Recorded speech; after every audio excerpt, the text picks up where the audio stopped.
کتاب نقشگر افسانہ نمبر 11 مسافر تو گیا حصہ اول۔ کوئی ہے آواز تو دو، بھائی عبدالحمید، اے بھائی عبدالحمید، میرے بھائی دروازے کا پٹ کھلا رہنے دو، میرا بھائی آ رہا ہے، دیکھو سامنے شیشم تلے وہ بیٹھا وضو کر رہا ہے، میں کہتا نہ تھا میرا ماں آیا ضرور آئے گا۔ حکیم جی سردی شدید ہے، دروازے بند کر لینے دیں، مؤذن بابا عزیز نے کہا۔ عزیز بابا دروازہ مت بھیڑ، کھلا رہنے دے، دروازے بند نہیں کرنے چاہیے، یہ بند ہو جائیں تو گھروں میں چڑیلیں بسیرا کر لیتی ہیں، بند دروازوں کے پیچھے جانے کیا ہوتا رہتا ہے، مجھے خوف آتا ہے بند دروازوں سے۔ عبدالحمید جب آخری بار حویلی سے نکلا تھا تو دروازے بند کر کے گیا تھا، میں اسی بند دروازے کا عذاب بوڑھی آنکھوں کی دہلیز پہ رکھے جی رہا ہوں۔ کاش دروازے کی طرح میری آنکھیں بھی بند ہو جائیں، بند آنکھوں کو کون کھولنے آئے گا؟ کوئی نہیں، میں جی لوں گا، میں مر بھی گیا تو شاید عبدالحمید کے انتظار میں یہ آنکھیں کھلی رہیں۔ حویلی کے دروازے بند ہو گئے تھے، یہ آنکھیں تو کھلی رہیں، عزیز بابا دروازہ کھلا رہنے دے۔ حکیم عبدالرحمن کی حالت دن بدن بگڑتی جا رہی تھی، ضعیفی اور جوڑوں کے درد نے اسے چارپائی کا اسیر کر دیا تھا۔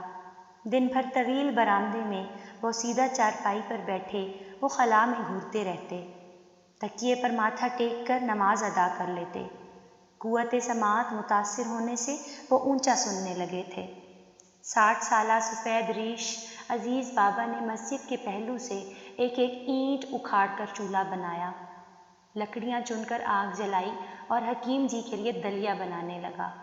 حکیم جی چارپائی پر بیٹھے بڑبڑاتے رہے۔ انوش دارو، اچھا انوش دارو، اس سے معدہ درست رہے گا۔ صفوف راحت کی پڑیا بھی معدے کے لیے اکسیر ہے۔ سیاہ لمبے گھنے بال، گیلے، بارش کی بوندیں گر رہی ہیں۔ صفوف جواہر 500 تولہ، میرا کیا قصور ہے؟ عنبر اور کستوری خالص ڈالی ہیں، اجزا مہنگے ہیں، وہ زلفیں تھیں کہ شب دیجور۔ جوارش جالینوس تو طب میں صدیوں سے رائج ہے، میں نے زکام کے لیے ایسا نسخہ تجویز کیا ہے بس نہ پوچھیں۔ سونف کا بھنبل، اور اسے سستا اور معمولی جان کر چھوڑنا نہیں، اس میں خشخاش بھی ہے۔ ایک اور نسخہ ہے زکام کا، 8 کلو بکری کا گوشت، اس میں 20 بادام، چھوٹی الائچی، خشخاش اور تھوڑا زعفران ڈال کر بھون لیں۔ سردیوں میں زکام کے لیے تیر بہدف ہے۔ ہائے میری طب کی کتابیں! حکیم جی چپ رہیے، دلیا بن رہا ہے۔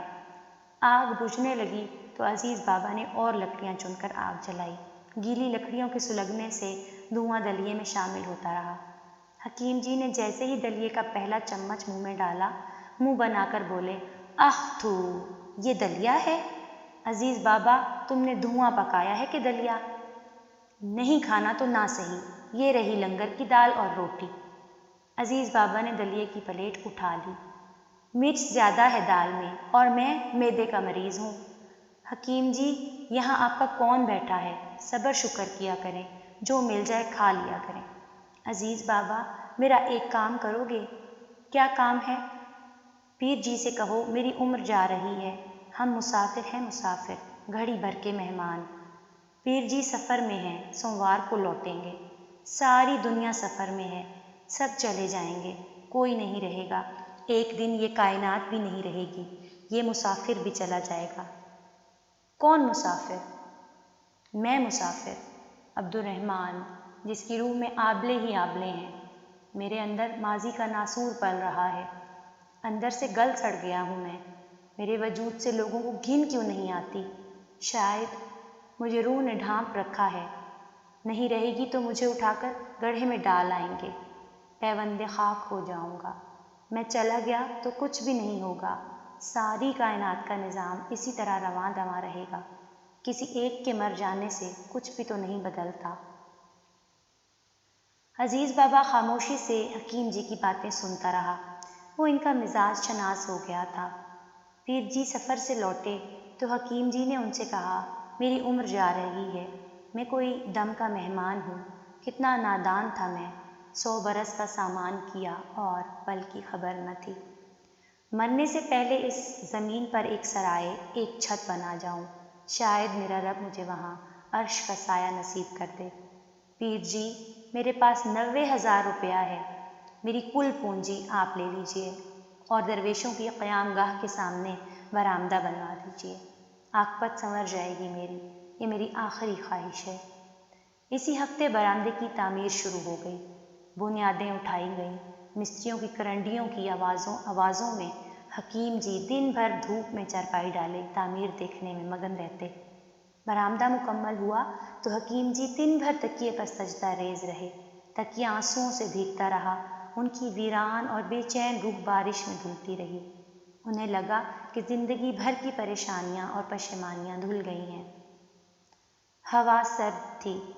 عزیز بابا ایک درویش کی مدد سے حکیم جی کی چارپائی کمرے میں اٹھا لایا۔ گیلی لکڑیوں کے سلگنے سے کمرے میں دھواں تھا۔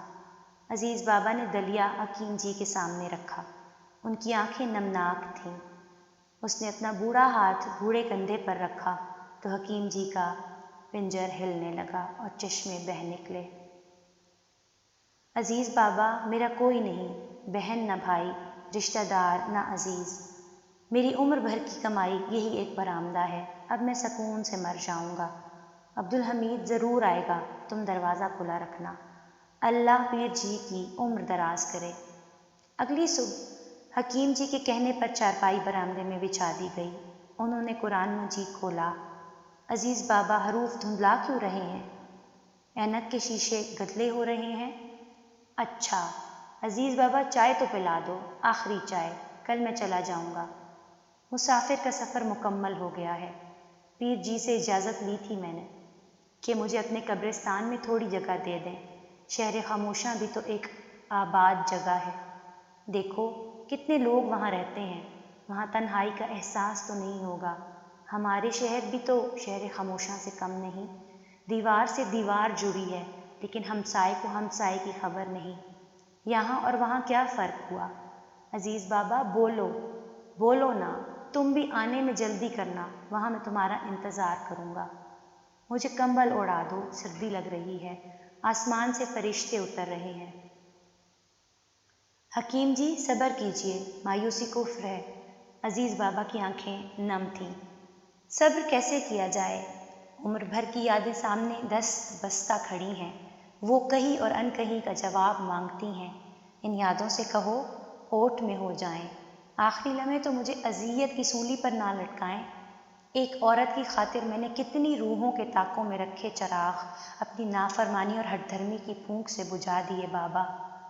اماں، عبدالحمید، دلاس، میں نے کتنے دل توڑے، مجھ غریب الدیار پر آج کوئی رونے والا بھی نہیں۔ عزیز بابا، مجھے جی بھر کے رو لینے دے، میری موت پر کوئی نہیں روئے گا، مجھے اپنے مرکز پر اپنے آنسوؤں سے چراغاں کر لینے دے۔ باہی سرد ہوا کا زور اور بوندا باندی ہو رہی تھی۔ رات تاریک اور خاموش تھی۔ حکیم جی کے اصرار پر کمرے کا دروازہ کھلا رہنے دیا گیا۔ انہیں یقین تھا عبدالحمید ضرور آئے گا۔ گدلے آئینوں کے پیچھے شفاف آنکھوں میں امید کی رمق باقی تھی۔ عزیز بابا لحاف لپیٹ کر سو گیا۔ جانے رات کا کون سا پہر تھا، عزیز بابا کی آنکھ کھل گئی۔ کمرے میں خاموشی تھی۔ حکیم جی کے خراٹوں کی آواز نہیں آ رہی تھی۔ اس نے اٹھ کر دروازہ بند کر دیا، ماچس تلاشی اور چراغ جلایا۔ چراغ بھڑکا اور بجھ گیا۔ چراغ دوبارہ روشن کر کے وہ حکیم جی کی چارپائی کے پاس آیا۔ وہاں خاموشی کے سوا کچھ نہ تھا۔ ڈرتے ڈرتے اس نے حکیم جی کو چھوا، وہ جا چکے تھے۔ کانپتے ہاتھوں سے اس نے لحاف ان کے چہرے پر ڈالا، گھڑی دیکھی اور مسجد کی راہ لی۔ جنازے میں گنے چنے افراد تھے، چند درویش اور مدرسے کے طالب علم۔